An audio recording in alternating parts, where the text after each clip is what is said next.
Good evening बच्चों, मैं राजीव अवस्थी। हमारे यूट्यूब चैनल मेक लर्निंग और पैशन में आपका स्वागत है। जैसा कि देख रहे हैं, अब हमारे एकेडमिक वीडियो में आज का जो वीडियो है वो एकेडमिक सीरीज का है, क्लास 4 का वीडियो, पाठ 15। पाठ का नाम है वीर अभिमन्यु।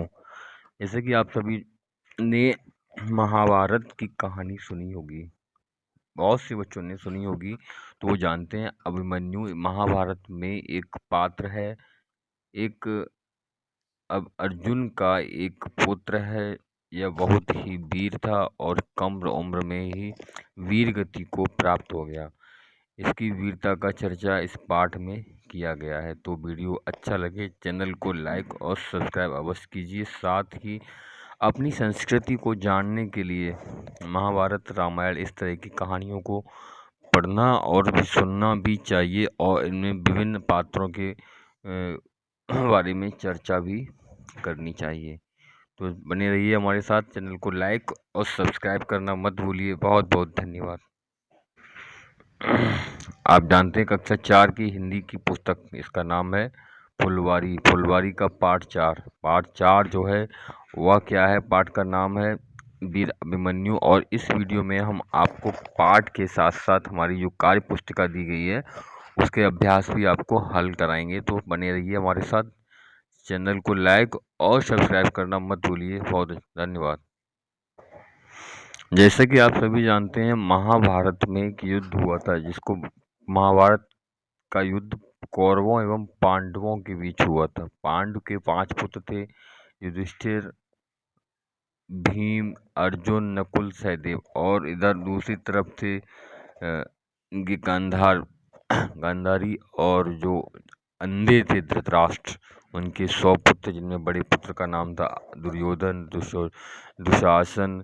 इस तरह से इनके भी 100 पुत्र थे, और इधर इनके 5 पुत्र थे। इनके कौरवों और पांडवों के बीच में जो युद्ध हुआ था, अब हम इसको ऐतिहासिक से बताते हैं। अगर हम महाजनपद काल की तरफ जाएं तो यह कुरुवंश था, जो हरियाणा और दिल्ली के पास का था।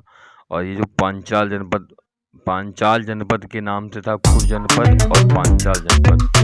ये जो आप देखते हैं फरुखाबाद, बदायूं, पीलीभीत, ये जो है आपका पांचाल जनपद के नाम से माना जाता था। और हरियाणा और दिल्ली का जो क्षेत्र था, यह आपका कुरु प्रदेश के नाम से, कुरु जनपद के नाम जाना जाता था। तो यहाँ पर कौरवों और पांडवों के बीच एक महाभारत में युद्ध हुआ था। उस युद्ध का ही यहाँ पर वर्णन है, और एक वीर का भी यहाँ पर वर्णन किया गया। उस वीर का नाम था अभिमन्यु, जो कि अर्जुन का पुत्र था। तीसरे नंबर के भाई अर्जुन का पुत्र था। आप सभी जानते होंगे अर्जुन बाण विद्या में बहुत निपुण थे, और गुरु द्रोणाचार्य के द्वारा इनको शिक्षा दी गई थी। इनके पुत्र का नाम था अभिमन्यु। अब चलिए हम पढ़ने पाठ की तरफ चलते हैं। महाभारत का युद्ध चल रहा था। महाराज युधिष्ठिर के लिए यह दुविधा से भरा समय था, जिसमें वह कोई निर्णय नहीं ले पा रहे थे। कौरवों के सेनापति कौन थे? गुरु द्रोणाचार्य, जो कि पहले बचपन में दोनों ही लोगों के गुरु रहे थे, लेकिन युद्ध में वो कौरवों का साथ दे रहे थे। तो कौरवों के सेनापति गुरु द्रोणाचार्य ने अपने युद्ध कौशल से चक्रव्यूह की रचना की थी। यह एक प्रकार युद्ध करने की कला होती है, जिसे तोड़ने की सामर्थ्य केवल अर्जुन में ही थी।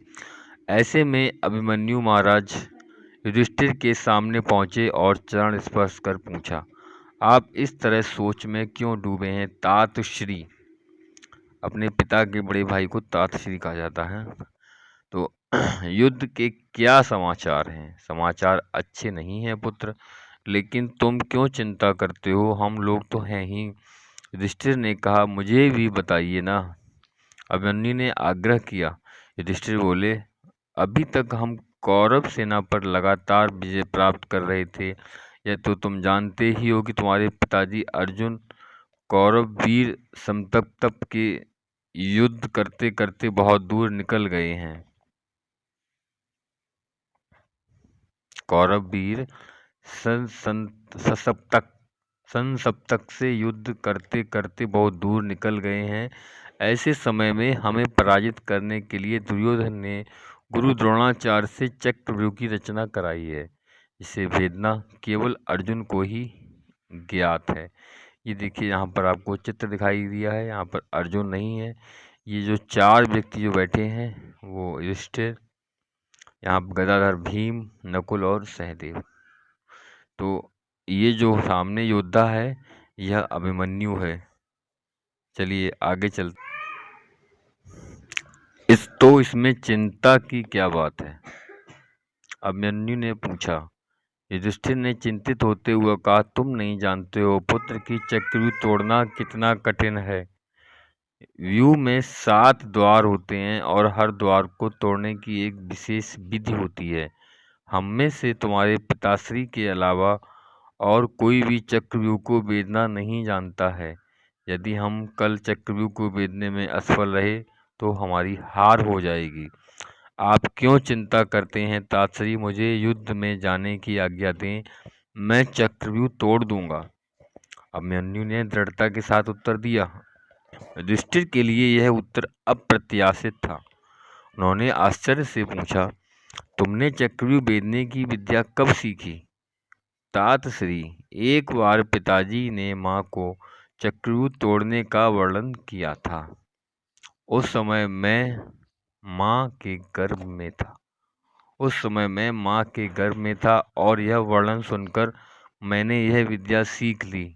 लेकिन जब अंतिम द्वार तोड़ने का वर्णन आया तभी माँ को नींद आ गई और पिताजी ने वर्णन करना बंद कर दिया, जिससे मैं चक्रव्यूह का अंतिम द्वार भेदने की विधि नहीं सीख सका।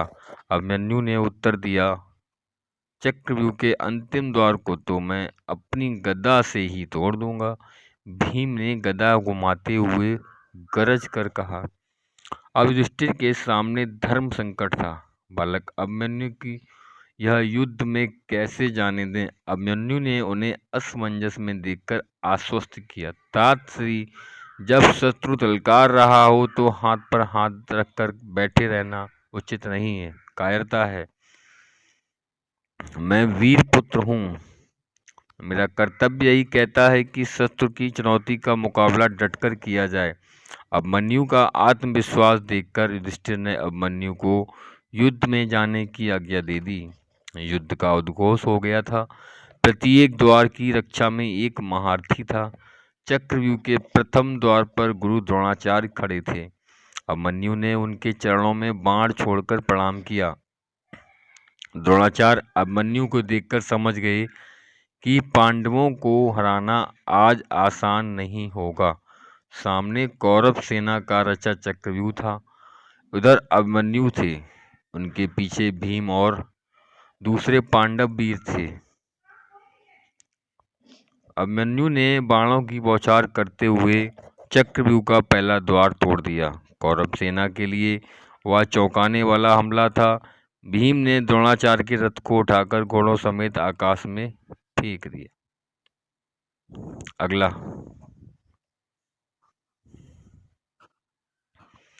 चक्रव्यूह के अगले द्वार पर जयद्रथ था। जयद्रथ को लगा कि एक बालक को उसके सामने युद्ध में कितनी देर टिक पाएगा, लेकिन थोड़ी देर में जयद्रथ को लगने लगा कि वह इस वीर बालक को रोकना उतना आसान भी नहीं है जितना वह समझ रहा था। जयद्रथ को आखिरकार मुंह की खानी पड़ी। अभिमन्यु ने दूसरा द्वार भी तोड़ दिया और अगले द्वार की ओर बढ़ गए, लेकिन जयद्रथ ने भीम और अन्य पांडव वीरों को आगे बढ़ने से रोक दिया। अभिमन्यु अब अकेला पड़ गया, लेकिन उन्होंने हिम्मत नहीं हारी। कौरव सेना के हाथी, घोड़े, पैदल सैनिक अभिमन्यु के बाणों के आगे गिरने लगे। अभिमन्यु के पराक्रम ने कौरव सेना के पैर उखाड़ दिए। कौरवों को विश्वास ही नहीं हो रहा था कि एक बालक उनकी इतनी विशाल सेना पर भारी पड़ जाएगा। कौरव सेना में हाहाकार मच गया। दुर्योधन ने देखा कि चक्रव्यूह का अंतिम द्वार भी टूटने ही वाला है। पराजय को निकट देखकर दुर्योधन ने अनीति का सहारा लिया। दुर्योधन के कहने पर कौरव सेना के 7 महारथियों ने अभिमन्यु को चारों ओर से घेर लिया। वीर अभिमन्यु इस मुश्किल समय में भी हौसला नहीं हारे। उनका साथी कौरव सेना का शिकार हो गया। अभिमन्यु, ये चित्र देख रहे हैं आप, यहाँ पर जो 7 अन्य लोग हैं ये 7 महारथी हैं और यह अकेला अभिमन्यु है जो भी निहत्था। तो जब निहत्था होने पर उसने क्या किया, रथ के पहिए को ही अपना हथियार बना लिया और यहाँ पर अनीत से यानी छल करके उसको घेर लिया गया। अब अंतिम भाग है पाठ का, उसका धनुष भी काट दिया गया। अभिमन्यु का धनुष भी काट दिया गया। अभिमन्यु रथ के पहिए को हथियार बनाकर सबसे मोर्चा लेते हुए रहे। उन्होंने कौरव सेना से जूझते हुए सेनापति द्रोणाचार्य की ओर मुड़कर कहा, गुरुवर, आपके होते हुए यह कैसी अनीति है। यह युद्ध का नियम नहीं है जिसमें निहत्थे पर वार होता है। द्रोणाचार्य दुर्योधन के अधीन थे। उनके पास अभिमन्यु के प्रश्न का कोई उत्तर नहीं था। अचानक दुशासन के पुत्र ने पीछे से अभिमन्यु के सिर पर गदा से वार किया। अभिमन्यु वीर गति को प्राप्त हुए, लेकिन जीते जी उसने हार नहीं मानी। उसकी वीरता की कहानी सदैव अमर रहेगी। तो एक छोटे से बालक ने इतना बड़ा कार्य किया जो इतिहास में सदियों तक उसका नाम अमर रहेगा। इसीलिए पाठ का नाम था वीर अभिमन्यु। अब यहाँ पर कुछ शब्दार्थ भी देख लेते हैं, जैसे कि आकाश को आसमान, वीर गति को युद्ध में वीरता पूर्वक लड़ते हुए मारा जाना, निहत्था जिसके हाथ में कोई अस्त्र शस्त्र न हो, सारथी यानी रथ को हाँकने वाला। अब आते हैं प्रश्नों की तरफ। कुछ प्रश्न भी हैं, जैसे कि पहला प्रश्न है, पांडवों और कौरवों का युद्ध किस नाम से प्रसिद्ध है। भैया ये महाभारत के नाम से प्रसिद्ध है, आपको पता होना चाहिए। महाभारत यह ऋषि वेद व्यास के द्वारा लिखा गया भारत का सबसे बड़ा महाकाव्य है। युधिष्ठिर क्यों चिंतित थे, क्योंकि कौरवों ने चक्रव्यूह की रचना की और अर्जुन थे नहीं कौरवों से। अभिमन्यु ने गुरु द्रोणाचार्य को कैसे प्रणाम किया। अभिमन्यु ने गुरु द्रोणाचार्य को कैसे प्रणाम किया, उनके चरणों में तीर छोड़े। अगला प्रश्न था, अभिमन्यु ने चक्रव्यूह के भीतर अभिमन्यु के साथ दूसरे पांडव वीर क्यों नहीं जा सके, क्योंकि क्या किया था, जयद्रथ ने उन पांडव वीरों को दूसरे द्वार पर ही रोक दिया था। और अगला था, अभिमन्यु ने बेचने की विधि कहाँ से सीखी, तो माँ के गर्भ में से सीखी।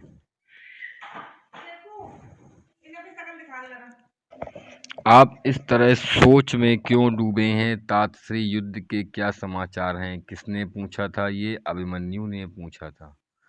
तुम नहीं जानते पुत्र चक्रव्यूह तोड़ना कितना कठिन है, किसने कहा था, ये युधिष्ठिर ने कहा था। अंतिम द्वार को तो मैं अपनी गदा से ही तोड़ दूंगा, ये किसने कहा था, भीम ने कहा था। और गुरुवर आपके होते हुए कैसी अनीति है, ये भी अभिमन्यु ने कहा था। कब, जब वह 7 महारथियों के बीच में अकेला गिर गया था। तो ये थे इसके प्रश्न के उत्तर। अब अगला अभ्यास क्या है इसका,